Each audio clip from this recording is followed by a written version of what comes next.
Hey there, this is John McDavitt, host of The Breakthrough Creative. This is the place where we talk about the business of art and the art of business. My guest today is a really cool guy. His name is David Tuber, and he is in the animation industry, and he's kind of moving into live action as well now. But he has worked on Robot Chicken, on Moral Orel, on the Lego movie, Lego Batman, and much, much more. And he has a great story about his journey and shares just a lot of detail about, the stuff that he would recommend everybody do and stuff he would recommend people don't do. And yeah, that's a really, really cool guy to share as transparently as he has about his journey. So I'm really looking forward to introducing you to David Tuber, and here he is. My name is David Tuber, and I work in animation as a storyboard artist, director, and writer, occasional character designer, illustrator, and whatever else I can get my hands on. Fantastic. So you're a 2D guy and you're a 3D guy, really. Well, stop motion guy, Yeah, less 3D. I've storyboarded for 3D, but yeah, I tend to stay away from the animation. Common misconception: people think I animate a yeah. lot, and I actually animate almost not at all. Okay. That's the least thing I do. The rest of it is storyboarding, directing, writing, all that. But I've tried to dabble in all the mediums. But yeah, stop motion and 2D are probably my two favorite. Excellent. Yeah, yeah. 3D animation, the analog 3D animation, right? Yeah, Of the old world. I've never gotten. My dad said early on, he was like, "You should have a backup plan to traditional because it looks like it's phasing out because Toy Story was on the rise." And he's like, "You should have a plan B." So I was like, "Okay, stop motion." And he's like, "That's not what I meant." And That's awesome. So and lucky me, it kind of came back. so tell me, how did you get from there to here? What's your story? Uh, well, I'll start when I was 4. I knew I wanted to draw cartoons, and I loved just the drawing is just one of my favorite things. I think it is my favorite thing, and I still enjoy drawing more than anything else. And I want to find a way. I wanted to find a way to make that into a living, and I'm still kind of searching around, figuring it out. I'm never really settled or confident in where I'm at. I'm still just finding new avenues. But I moved to LA when I was in, let's see, 2005. I moved here, and that was the big jump from Chicago to Los Angeles. Started out in stop motion at Robot Chicken as an intern, and just worked my way up from puppet assistant or puppet intern rather, to storyboard assistant, storyboard artist, storyboard supervisor, director, writer, and then it's kind of been all that mixed around over the past few years. Well, that's awesome. How did you get from that 4-year-old kid to when did you say you moved out to LA? 2000. So I was 23. All right. So fill in the gaps in there because there's, a lot of schooling and high school and whatnot. And I know you Yeah. know Dino and you studied under Dino, Yep. Crisanti, and Yeah. yeah. So I have two Dinos in my life. I got Crisanti and then Dino Stamatopoulos, who comes later. But Okay. Crisanti, well, I'll go chronologically. So uh, I drew a monkey in preschool. This is true. It was my favorite animal, and it got a ton of praise from my teacher, my classmates, myself, and my parents. And I thought, this is great. I'm good at something, and I'm only 4.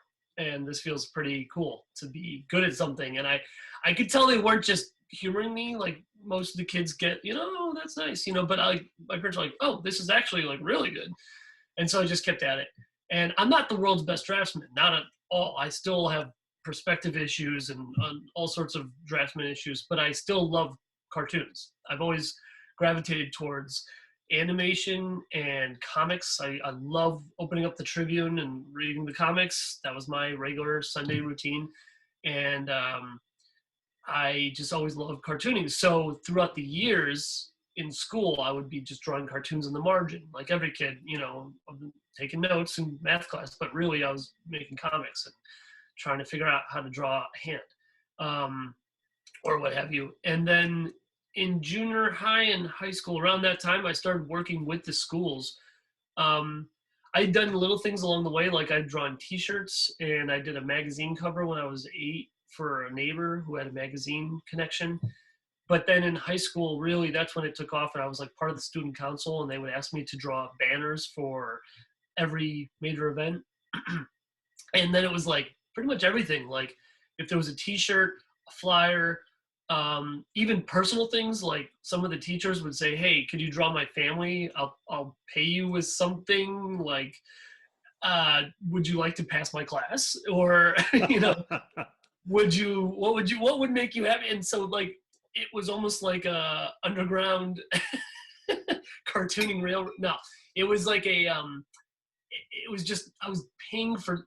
It was a weird exchange thing going on where I was like, my guidance counselor would need a drawing for something, and then he'd say, "Okay, I'm gonna help you out with this Spanish class thing. We're gonna find a way to get you to pass Spanish." And so anyway, that was it became currency. Yeah.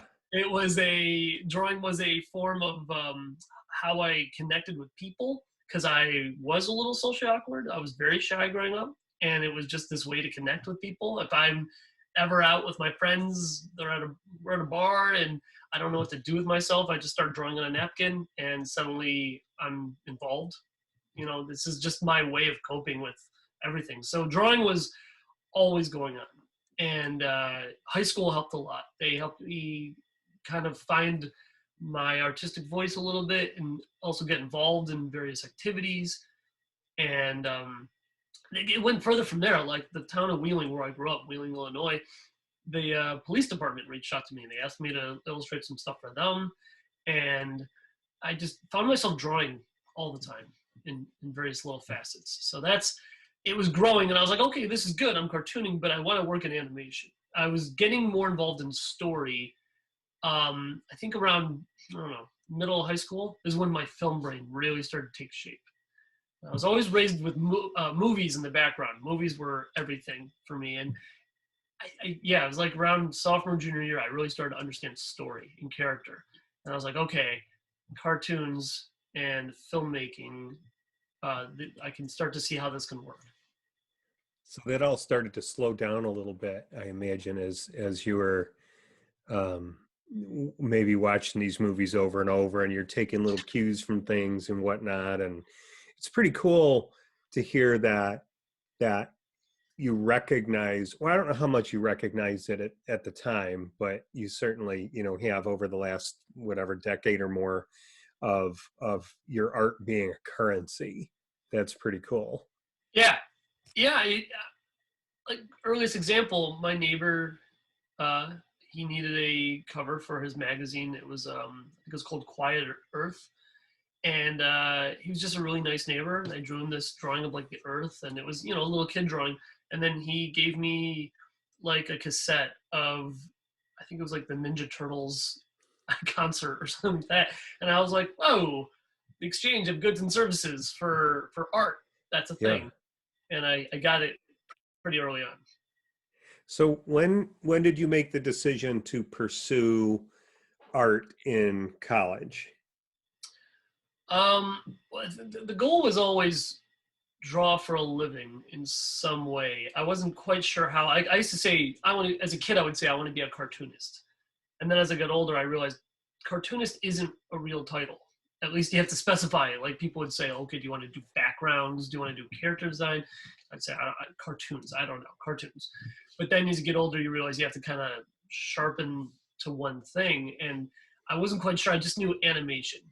And it wasn't clear right away. Like I didn't jump right into college. I went to community college first, and that helped take care of those prereqs and keep the budget down.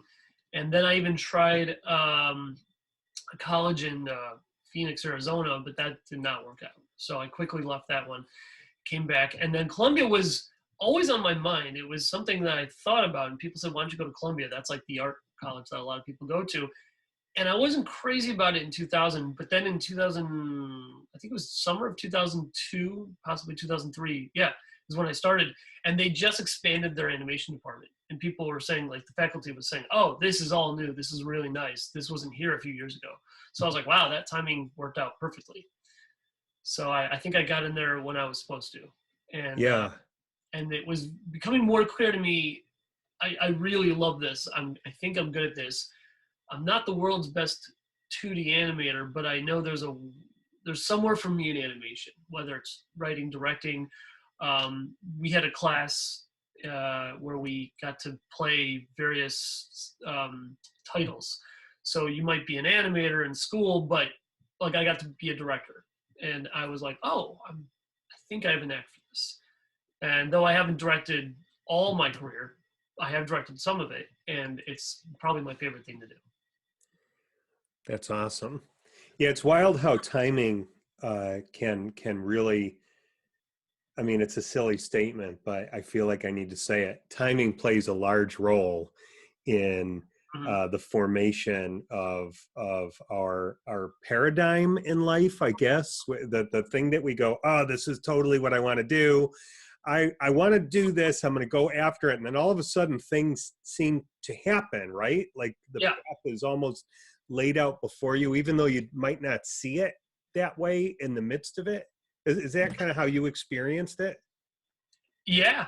I, I'm like Neo from the Matrix. I try not to let fate control me, but I also see sometimes like, wow, that window lined up perfectly. But then in in retrospect, it also can work against you. Obviously, like I was getting more interested in 2D animation right as the rise of CG animation was coming into play. Like Toy Story was what was that 90?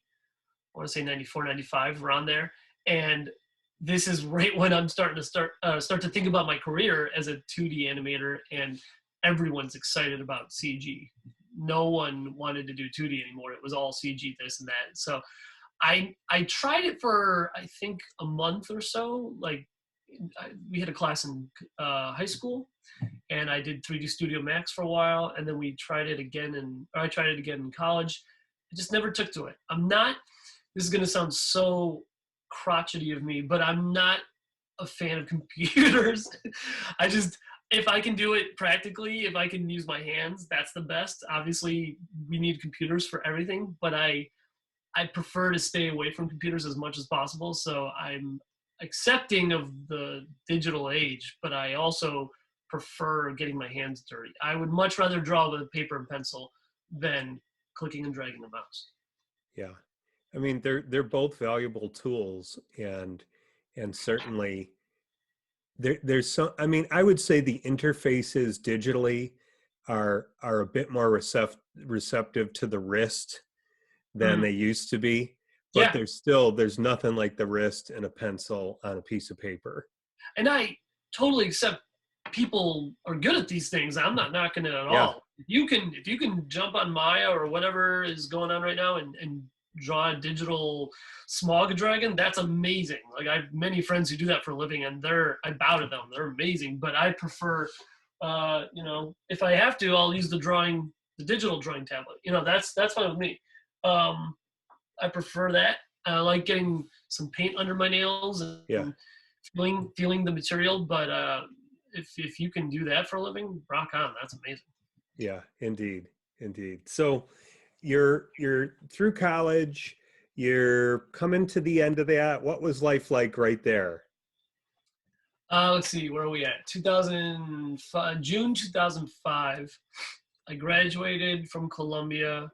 I was it was one of the highest points of my life as far as happiness because I love downtown Chicago. I was living in the dorms downtown, and I couldn't get enough of it. I never wanted to leave, and I really fell in love with that city hard during my time there. I always loved like Chicago as a kid, even though it was a little mysterious for a suburban kid like me. It was always kind of like to me it was Gotham City. I was like, oh, I'm kind of scared by it, but I like that excitement. And as I got older, I realized how great it is, and it's just this beautifully cultural place, and the art I felt inspired there, and I had friends. And anyway, graduated college, and then I had to move back in with my parents for a little while, and it was not Chicago. It was up north. It was no longer Wheeling. It was up near the border, and it was just a little too quiet for me. And I kind of, I don't want to say mental episode, but I I didn't cope well with that shift. I was dying to go back to something city based, and I just loved it so much. So I was trying to figure out what I was doing as far as where I'm going to go next. I thought LA was the answer, and I was considering like New York. I've never been in New York, never been to Los Angeles. I've never done any of these things. And my dad suggested, I had one contact out in Los Angeles. My dad said, go out there, physically shake their hand, meet them face to face. That's important versus an email. And I thought, okay. So I made the arrangements. I flew out to California for the first time, saw Los Angeles, and drove around, saw all the stuff, the Hollywood sign, and all that stuff, and was like, okay, yeah, I could do this. This is fun. And the Hollywood sign, to this day, gives me tingles. Every time I see it, I get excited. It's still this amazing icon for me. So that first time to now, I'm still like, oh, that's the Hollywood. Like, it still gets me excited about classic Hollywood. Even though classic Hollywood isn't what it is now, it's still one of the things I like about this place. So I did go out to Los Angeles and shook hands with some people at Shadow Machine, which is where they were making Robot Chicken. I met Seth Green. This is my first celebrity encounter, and that was exciting. And then I actually met some important people that I didn't know at the time, but I would eventually end up working with for like 5 years, and then some. So I did the thing. I came back to the Illinois, and they said, all right, well, if you're ever out this way, give us a call. So I thought, that's a job. What it meant was, give us a call. So I saved up, filled up my car, drove out there on December 15th, and December 17th, I called them up and I said, all right, I'm here. And they said, well, we're on Christmas break, so we'll talk to you in the new year. I was like, oh, is that how that works? I had no idea they had Christmas breaks in studios. So yeah, 2 weeks later, I got an internship. And that took a while, but it did lead to my start at Shadow Machine. And then it just went from there. So how did you survive out there while you were an intern? Because did you get paid anything as an intern? No, it was unpaid. I was living, I knew 2 people in the state of California. So I found lodging with a friend of mine's mom, a friend of mine from back in Illinois. His mom lived in Orange County, and it was, we shared a condo for a while, and I was paying rent, and it was really low rent, and she was cutting me a break, and the commute was rough. To Hollywood, it could take as long as like 2.5 hours in the morning, and I did that 3 days a week, I think, and this is when gas was astronomically high. It was like $5.50.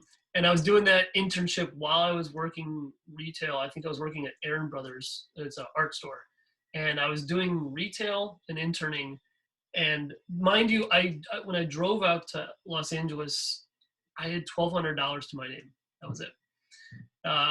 And I made that last 6 months. And I'm still amazed I did that. And it was getting really, really close to the wire. Like towards the end, I was like looking at my budget, realizing I could probably make this last one more month. But it was a week to week play by. Like I was keeping my grocery bill down to $35 a week, which is, I can't believe I just said that. It's true though. I was eating ramen noodles. Even back then, that's. Oh yeah. Yeah. Like if I went to any place that would like offer free crackers, I just stock up, and like it was free butter. Oh yeah, I'll make this butter and crackers. Oh, well, I'm a king.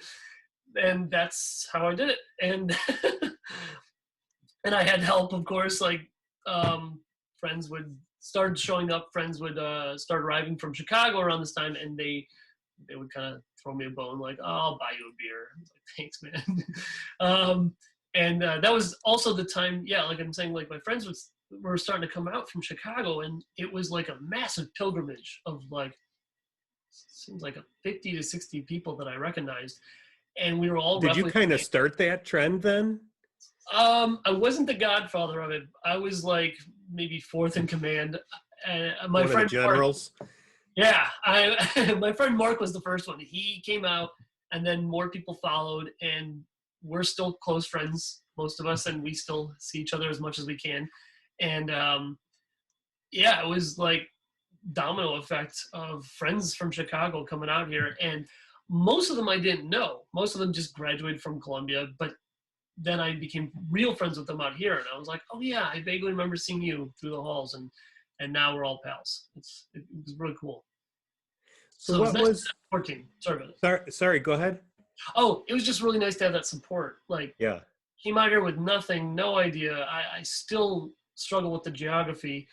I just didn't physically know where I was ever. And now I had this growing support team of familiar faces and familiar stories. Like, we're all kind of coming out here, same kind of like, I don't know, is this going to work? And then we started helping each other with our projects, and that helped a lot. That's really cool. How did that time of life like feel for you?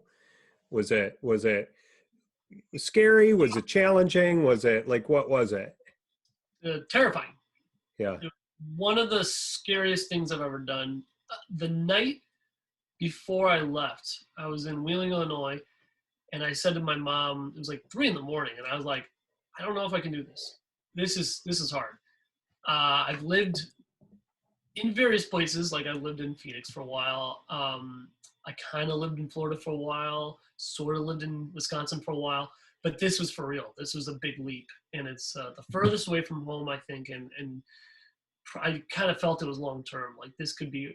I always said I would come back. I would come back to Chicago and bring animation with me. I don't know if that's the case anymore. It's a hard thing to do. And I've also made a lot of attachments here that I don't know if I could do without. So it was very hard for me emotionally. And then once I was here, it was almost impossible.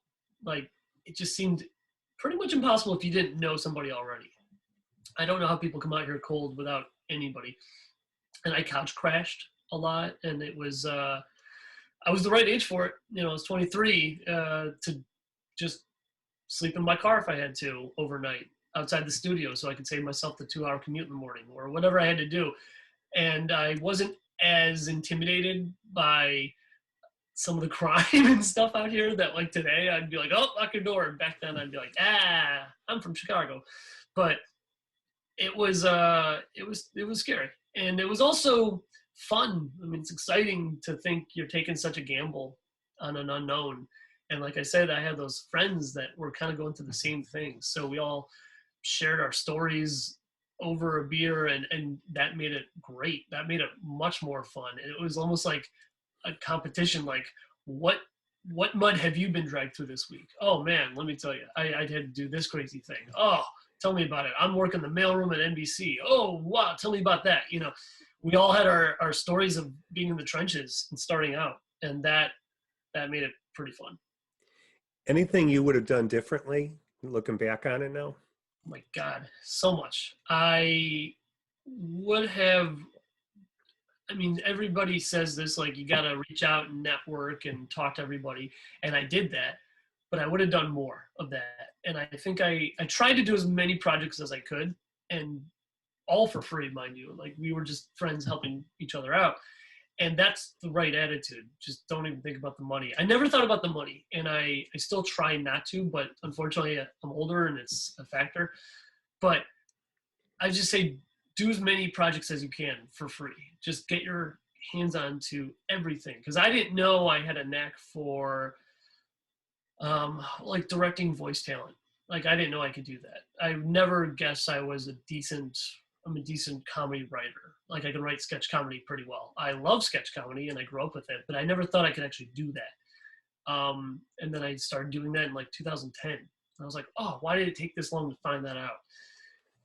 I wish I did more like late nights stand up. I would love to have done more stand up and things that take your free time. But I was attached to my comforts, and I still am. I still like to just go to bed at a somewhat decent hour, like before 5 a.m, and I still like to watch movies all the time. It's my favorite pastime. And I wish I spent more of my early years just going. Like that would have been smarter of me. But I did okay. I did a lot of, like I said, I did a lot of projects with friends, and I did do some open mics and things like that. But I wish I had gotten into some of these facets faster. Like I'm not a young comedy writer, and I wish I was. It just took me a while to get there. So yeah, I wish I knew these things sooner about myself.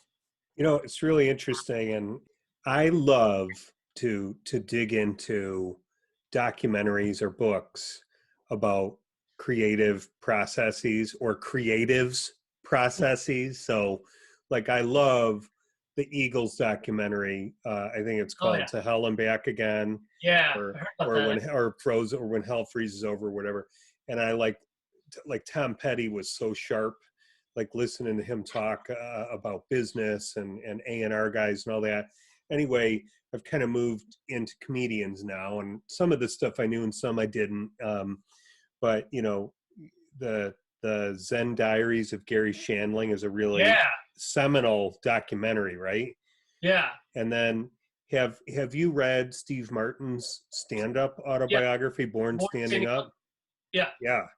and And Martin Short's, by the way, his autobiography is very good too. I think I read his too. If Yeah. you can get your hands on the audiobook, he does his Oh, own he audio. reads it? Oh, Yeah, that's so it's good. so perfect to hear Martin do Martin. It's really good. Oh, see, now I got to listen to that because I do enjoy him. And then I'm kind of on this Norm Macdonald kick now.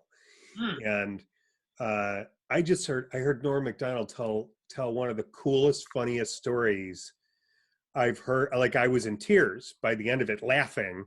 But his delivery, he's very conceptual, right? In everything that he does, and it's pretty Yeah, dry.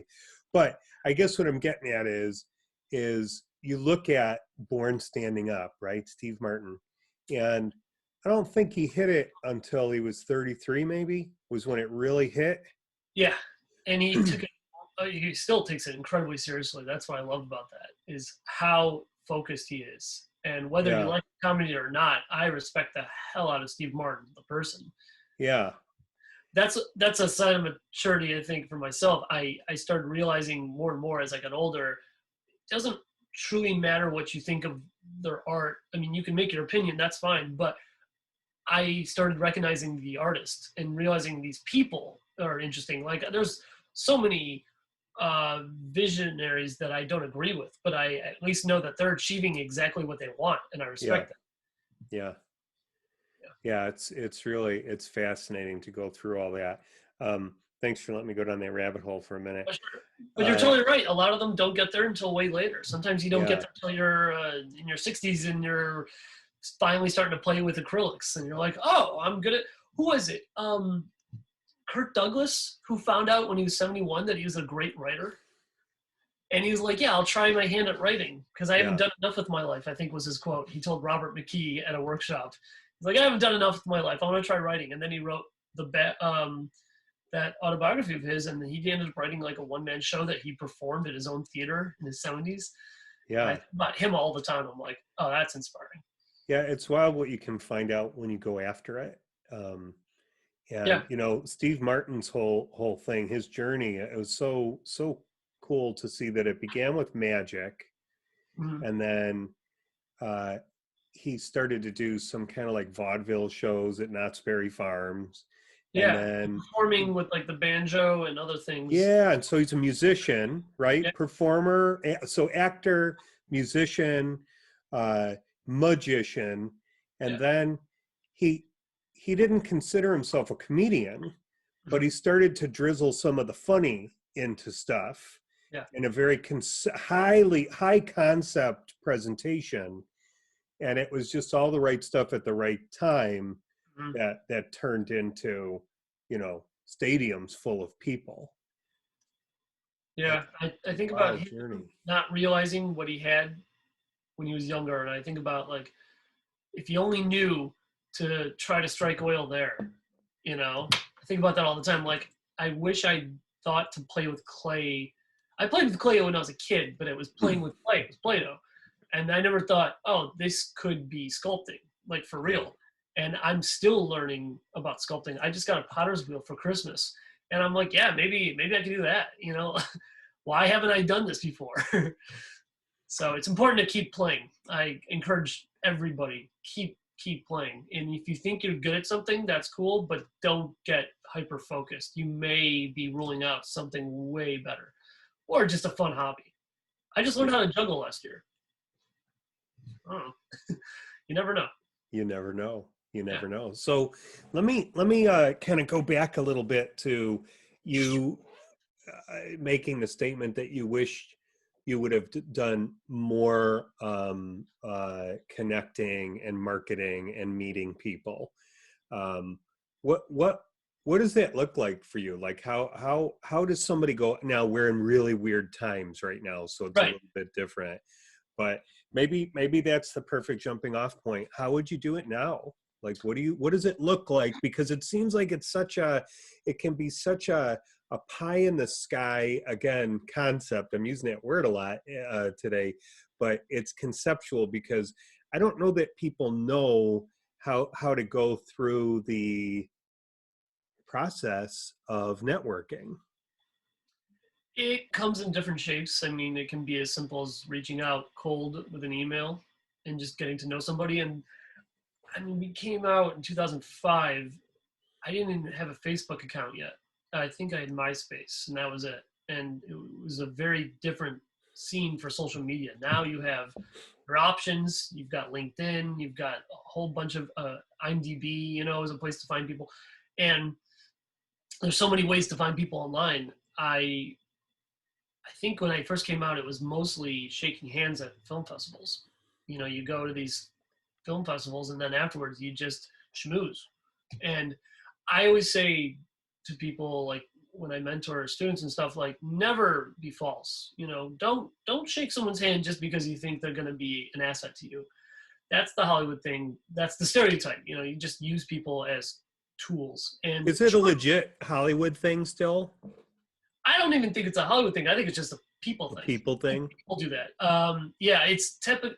Yeah, it's a Hollywood stereotype, but it still happens. I still see it where you only keep in touch when you need something, and you only reach out. And I get it. I mean, I understand sometimes people only reach out when they need a job. They're like, "Hey, can you help me?" And it's like, "Yeah, we're not like close friends. It's totally fine. I understand. That's okay. You know, as long as there's respect in there, you know. But if you detest somebody, but you're like, well, you might be a good DP, I'll keep you close to the chest.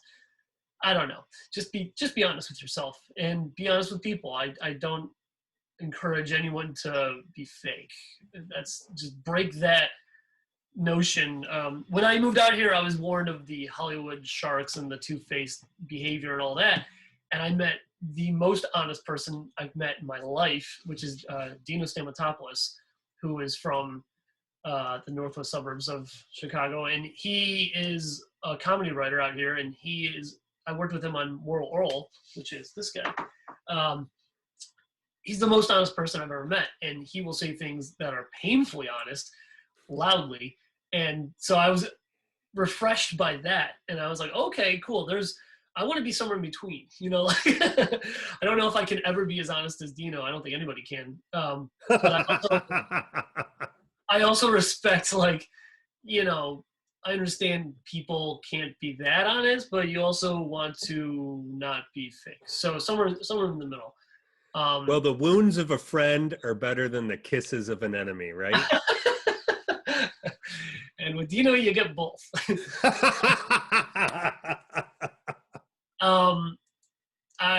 So that was what networking was. It was the film festivals. It was a lot of bar scenes, a lot of like, oh, we're going to this support thing to raise money, you know, charity, you know, this is before GoFundMe, and we're gonna help our friend make their art, and then network.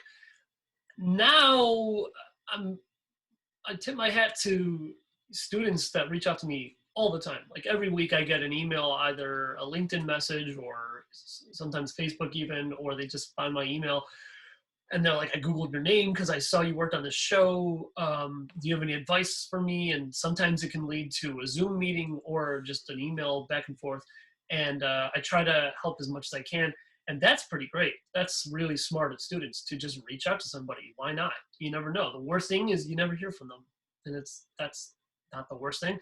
Um, and then networking for me now, I still have a lot of contacts, and I still try to keep in touch with people. And I'll even joke, I'll be like, hey, do you want to have an awkward Zoom meeting and just keep up? Like when I have a check-in, say hi. 25 minutes, not going to kill you. Minimal awkwardness. Just call it up for what it is. That's something, you got to keep the gears moving, and you got to keep people reminded of who you are. And I hate to say that because it sounds like I'm using people, but it's not.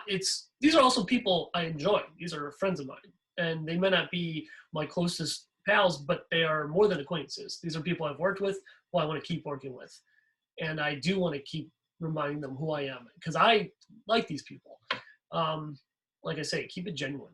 So It's interesting because I think of, if I find out later there's somebody that I'm connected to, and I'm fond of them or whatever, and then I don't hear from them, I tend to assume they're busy, and they could be sitting at home and they're not busy, right? yeah, And maybe they're lonely, and so I try to call people, but I think maybe that's a good thing to remember, is that you can't always assume that if you're not hearing from people that they don't want to talk to you, or they're yeah, too busy for you, or anything like that. You want to kind of always be a little bit present in the business world. yeah. Keeping present is important. You can take time off and do your own thing, or just take a hiatus, but you got to keep your name going. People need to know you're alive and making art. And social media is good for that. I use various social medias. I'm on Instagram trying to push my art and remind people I draw cartoons, and I think it's working to my benefit. I hope it is. I also constantly want to collaborate with people. So it's not too much to just reach out and be like, hey, do you want to do a project? Could you do this for me and I'll do something for you? Or, I'll pay you, whichever. But these are weird times, so I think it's important to not shut off. I always say keep creatively active, at least for yourself. You know, uh, it's good for the mind and it's good for the artistic soul to keep that gear going. But then also keep yourself relevant. Put it online. Maybe show Yeah. the process and get people involved Do you draw a lot when you're not working? all the time. Yeah, I do too. I love it. I love to draw and paint and all of that. I've never been really good at just putting it in a box. It's kind of how I am. Yeah, I can't turn it off. If I don't draw for a while, my hand gets fidgety in my sleep. It's like a dog running in their sleep. Like I'm just like drawing in my own time. But my dream Oh, is Dave's sleep drawing again. Don't wake him up. put a canvas in front of him. We can sell that. It's actually an interesting style. Anyway, but I, in a perfect world, I would just have all the time to myself to make my own drawings and just draw cartoons all day and not even worry about money. But we live in a world that demands payments, so Yeah. got to think about how to monetize it. Yeah. So tell me about your journey then into the professional world as you're working as an intern. How did that start to spike? Like, what was that journey? And I guess when I ask that, I'm also thinking about like how did you start to get these different roles where you were directing voice actors, and you were storyboarding, and now you're into story writing and all this stuff. How did that percolate? Big part of that is thanks to Lady Luck. I was very lucky, and I would say you'll get like 2/3 luck in this industry, and then you'll get that little fraction to yourself for your skill, and that's when you have to run and not drop it. Make sure you don't screw that up because that's on you. But the luck factor is huge. My acting friend Morgana told me, she said, no matter how good you are at acting, it's still luck if you make it. It doesn't matter how good of an actor you could be. The next Meryl Streep. Doesn't matter if you're in the wrong place at the wrong time. So unfortunately, there's that. But anyway, I was in the puppet department at Shadow Machine, building puppets for Robot Chicken Season 2, and I was not very good at it. And they didn't really know where to put me, but they knew they were trying to keep me somewhere. And big thanks to Eric Bleiler, who was basically running the studio, and Corey Capitanico and Alex Bulkley. They were running Shadow, and Victoria Howard. These are all names of people who, I don't know, they had a twinkle in their eye when they looked at me. They didn't fire me, which they should have, honestly, numerous times. And they kept me for like 6 months jumping around the studio, from puppets to animator's assistant to whatever needed doing. So if I could time out a second, you must have been likable, right? I mean, first off, I think you're probably being maybe a little hard on yourself, because you added something as an intern, but I suspect, and just from knowing you briefly here, I suspect that you're a good communicator, or you were working on it and learning it, and you were there to help. You were going to be a helper. Yeah, that's true. I was trying my damnedest to help, and keeping my head down, being super modest, like the most modest. I someone told me once, I forget, it was like a producer or somebody said, I love when I hear people are from the Midwest. And I was like, oh, why is that? And they're like, you guys are such hard workers. You work so hard, and you rarely ask for money. And I just know that you're going to get the job done, and it's not going to cost me too much. And I was like, well, when I'm starting out, that was totally the case. Now I have to pay some bills. But yeah, when I was starting out, I would have done it for free if I could. But they did like me to a degree, and they threw me in various departments. Finally, there was a small window for storyboard assistant on this wacky show created by Dino Stamatopoulos called Orel. And it was only supposed to be for 2 months. And Eric Bleiler said, all right, we're going to hire you. We're going to pay you this amount. And it wasn't, a lot, but it was a good starting entry level amount. And he said, you better find yourself a place to live, because I was commuting so far.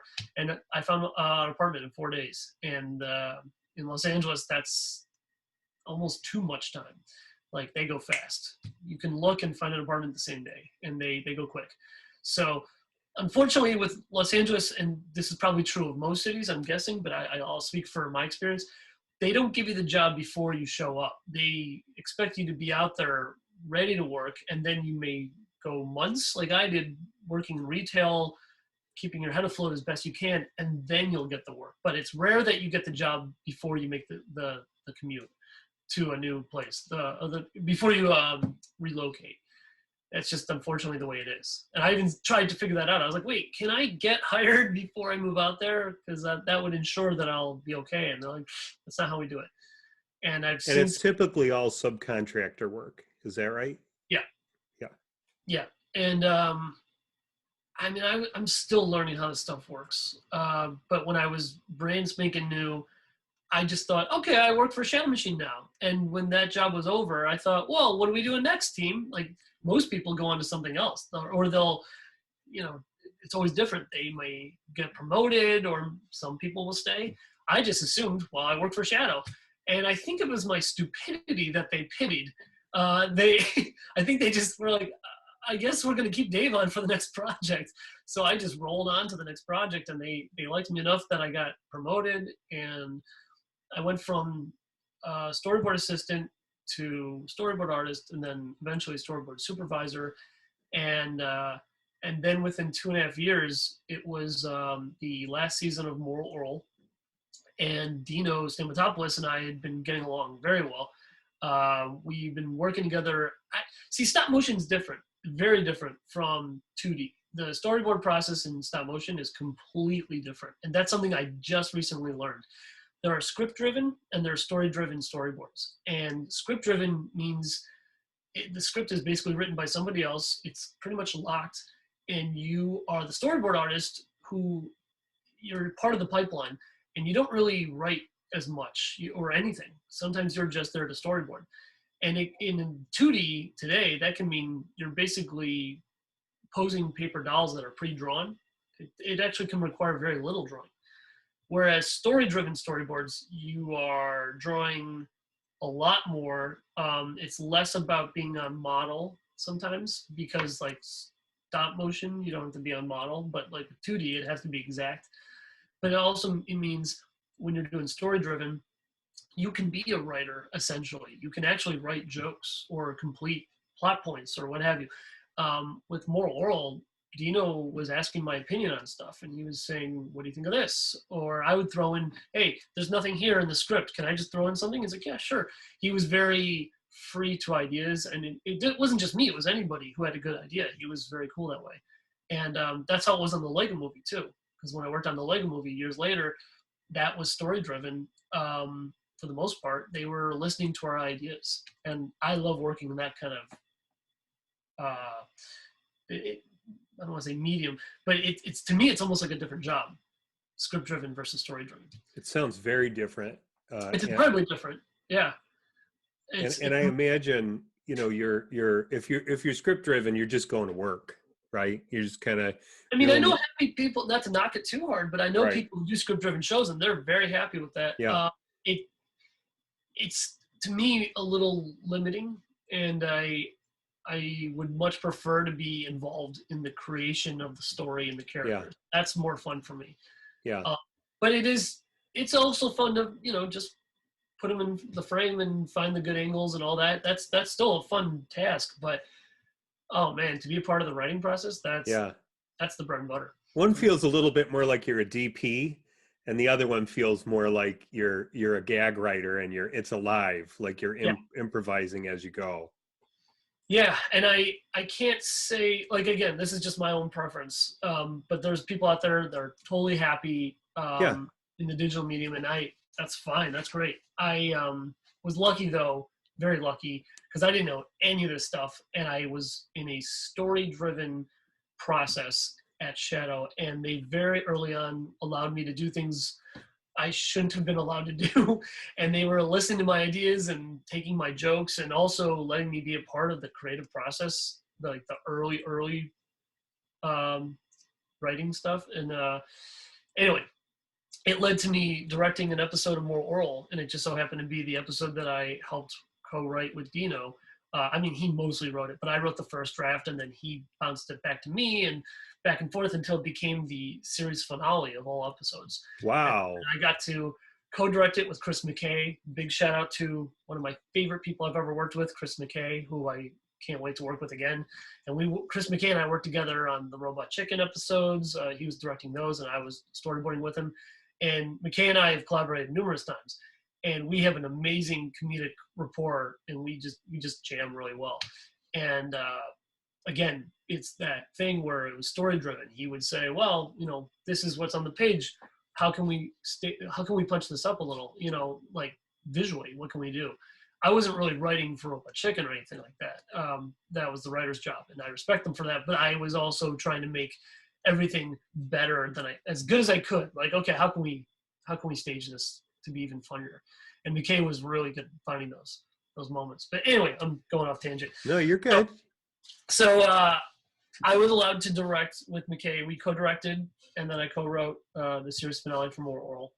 And then that led to me directing Mary Shelley's Frankenhole, which was Dino's next show, which is very hard to say. Let me say it again. Mary Shelley's Frankenhole.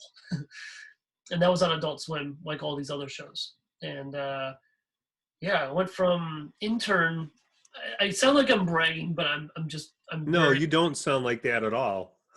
Good. I'm serious. Cool, because I don't mean to, and I'm proud, but just the right amount of pride.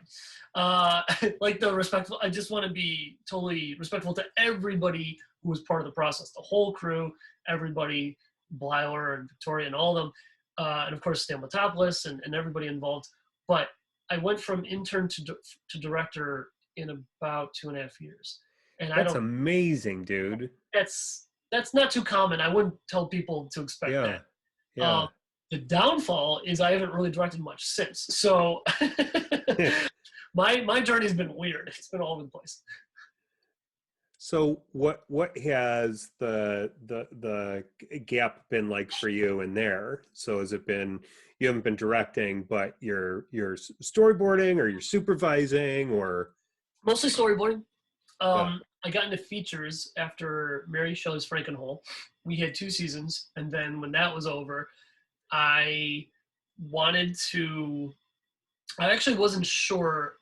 Season 2 was hard. It was really hard, and the phrase "burned out." I was burned out. I wanted to take a break. I just didn't realize how long that break would end up being. But I was like, what I should have done. There's some more advice. Should have been looking for an agent and manager early. I didn't realize, and also, oh my God, this is embarrassing. But I'll tell listeners because I wish someone told me. I didn't really understand how unions worked. And people were telling me, "Oh, are you going to join the Writers Guild? You wrote a script." And I was like, I don't even know what that is. Like, I could have Googled it, and I didn't really understand what a union would do for my career. I wasn't really understanding. I was like, "Oh man, it costs that much to join? I don't want to do that." Do I? I don't know. I had no guidance, and I could have talked to my friends about it, but I instead just I didn't do. I didn't. I was afraid of these very intimidating terms because they're very adult, and I'm Peter Pan in my brain. So looking back, I wish I joined unions earlier, and I am in the union now. I'm in the Animation Guild, and it has made for a much better life. But it's something I should have gotten into way sooner. And I could have joined the Directors Guild, or at least made an effort to accrue more hours to join. But anyway, I didn't get into that kind of mindset till much later. The agents and the managers, and it's confusing, and it's still confusing. Like, what's the difference? It's someone will give Yeah. you a different answer every time. Do you have agent manager now? No. I was for a brief time with an agency, or no, my management company, but I'm not anymore. What is the difference? So the way I understand it, a manager is someone that you talk to kind of like a guidance counselor that can kind of steer your career in the right direction. They know how to market yourself, and they know how, like, they'll tell an actor, this is the right movie for you at this time, and the audience will like to see you in this, but don't do this, it's beneath you, or it's not right for your career. And they kind of know how to steer what you want artistically. And they're a close friend, as I understand it. They can also be on board your projects, like they can help you produce these things. Whereas an agent is more the person who's going to help you get the jobs.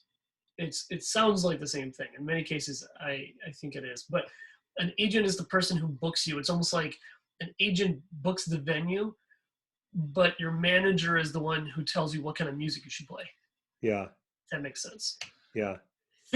I think that's how it goes. Sounds like an agent is a little bit more of the brass tacks business person. Yeah. Yes. And the manager is kind of your I think you said guidance counselor was really good. Yeah. They're a friend that you can call if you're having a personal problem, Mm-hmm. or if you're having career issues. You can be open with them. But the Yeah. agent is less that, more of the bureaucratic stuff. And so, like, what do they cost? Like, they take a percentage, I'm assuming? Yeah, 10%. So you're out 20% if you're using both of those. I think it's 10. Pretty sure it's 10. Okay. It's 10, 10, and 5 is the standard. You go 10, Okay. 10, and then 5 for the lawyer. Okay. So a quarter of what your gross would be then goes to them. Yeah. So that's a write-off and all. And, sometimes, well, we've heard one of the most famous phrases about business: you got to spend money to make money, right? I mean, that's just part of the deal. So if they are helping you to acquire gigs that are much higher paying, then it makes a lot of sense.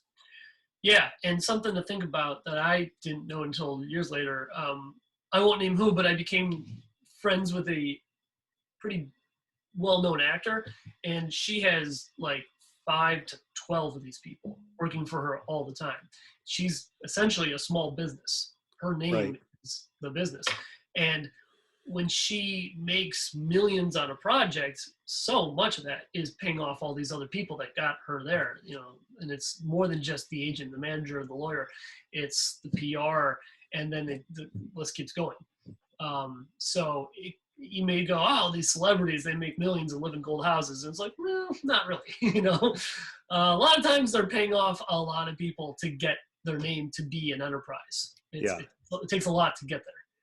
It'd be nice, right, to go, okay, I know that $1 million's going to come in, and then I know that 300,000 in cost is going to go out for the running of my business, right, to all these people. And if you're sitting on 700,000 gross, you're going to pay half of that in taxes. So you got 350,000, and then you got to figure out your living expenses. And if you could be left with 100,000 out of that a year for 20 years, I mean, you could invest that and really retire somewhere. I guess comfort is relative, right? But being gentle and kind and hardworking Midwesterners, we could probably settle somewhere less expensive than, say, LA or even Chicago. Yeah, I would be just fine in somewhere Canadian. Yeah, yeah. You, me, and Norm Macdonald, right? We'd head up there. Yeah. It's also good to think about the fact that you're not working consistently. You know, right. I've been very lucky. In the beginning of my career, I was just jumping from show to show. But oftentimes, you're taking months off, not on purpose. It's because the work isn't there. Sometimes you have a drought, and you go long time, and you might even have to jump on unemployment. And so when sometimes you look at your paycheck and you're like, oh, that's not bad. Remember, you got to stretch it out. Yeah. Right. I learned along the way. Yeah. So really your income stream is the gig, right? You're focused on the gigs. Do you do anything else? Do you do freelance or? Well, I haven't monetized any of I want to start making sketch comedy, like animated sketch comedy. And I'm still trying to find the fastest way to do that. I've tried various programs and they all kind of lag for what I want. I want a quick turnaround, but obviously, you know, the rougher it is, the lower the quality. So I'm trying to find a happy medium that works for me and start pumping out like my regular sketch comedy on a channel or something like that. And then I don't do this with the idea to monetize it, but I'm hoping it'll lead to something. You know, that's my investment. But as far as like a real investment, no, nothing right now. I was for a while printing my artwork, like illustration work. I would ship it to people, and I had a few that did really well. And I might start doing that again. Like I might even open up an Etsy store or something like that. You know. That's not bad. I know tons of people who do that for even a living. Like that's their whole thing, and they do just fine. It's hard doing that, especially with right now. Everything's hard. You know, going to a post office is hard. Right. So I want to find something like that I can do on the side comfortably, because I do love illustration work, and I love taking commissions. People say, "Hey, can you draw this?" And I'll drop them a price, and we'll negotiate, and I'll draw it, and they're happy. And that wasn't too hard, you know. That's always fine with me. Luckily, I do some character designs on the side, and like I'll get people reaching out and be like, hey, can you draw me this thing? And I'll, just like I said, but without the postage, it's just digital, you know. I've helped people with their development projects and just doing character designs or concept art. So that's a little side hustle. It's hardly a hustle, it's all legit, but it's that's something I do on the side when I'm not storyboarding for a studio. Yeah. All right. Is there anything I've missed in your story or your journey or something that you think we should hit on? I'll just say this. When I left directing, I went into features. That was with McKay. He pulled me onto the Lego movie, and that led to 3 more Lego movies. And that was a blast. That was an absolute dream to be in the pictures, you know, on the water lot with friends of mine. That was amazing. But I still wasn't sure where my career was going. This is when a manager would have helped. And I was still kind of searching for like, okay, I want to do 2D. Traditional animation is my lifeblood. And I want to make those kinds of cartoons.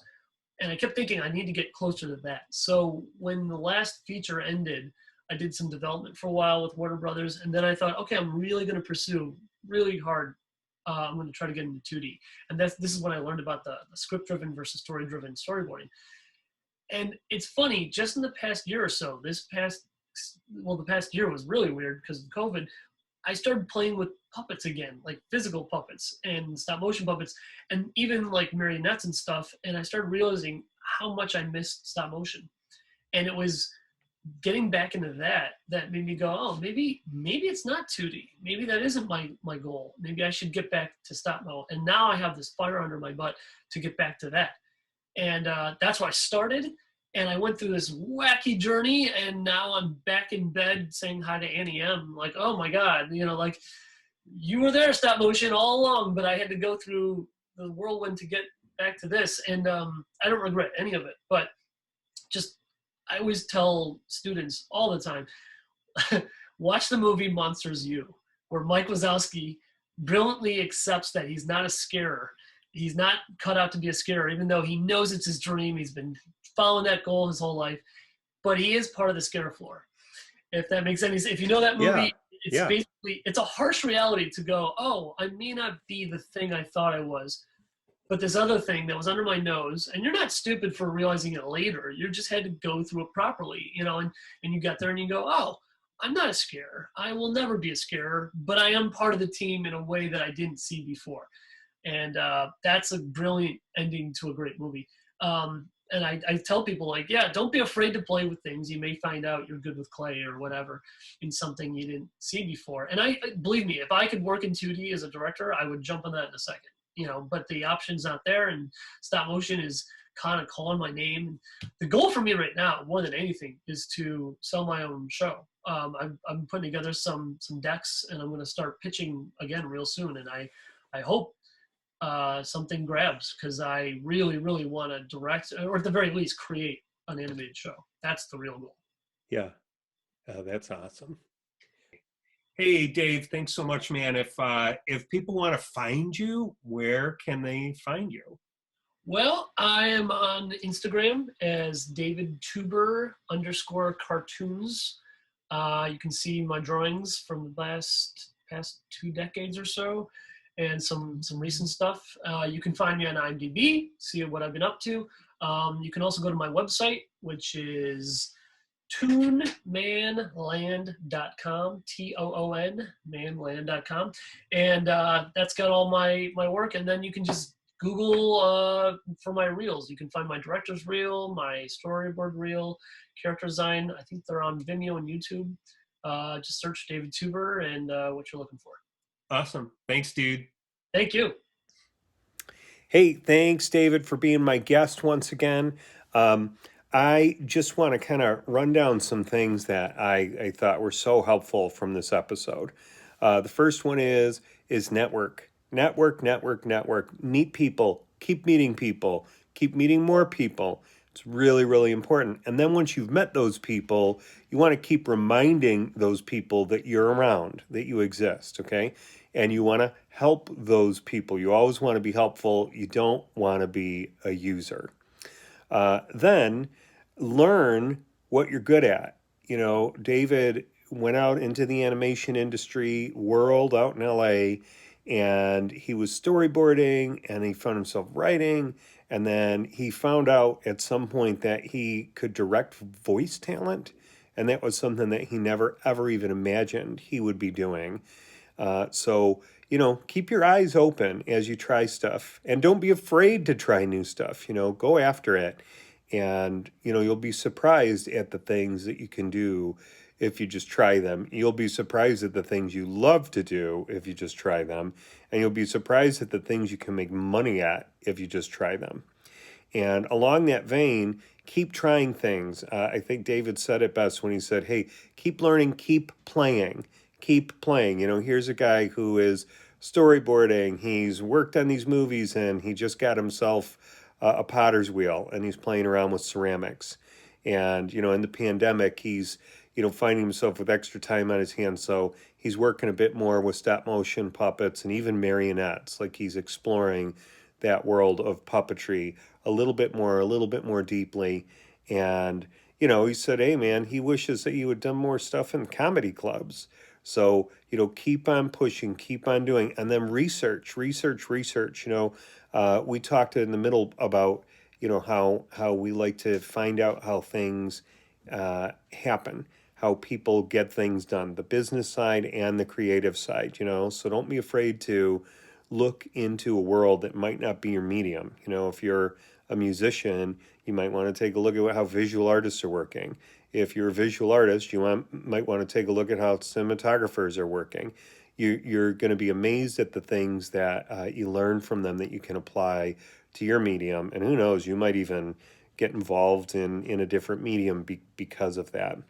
It was cool. I had never really considered that storyboarding had two approaches, one being script driven and one being story driven. So, keep your eyes out for the nuance of things, how things actually work.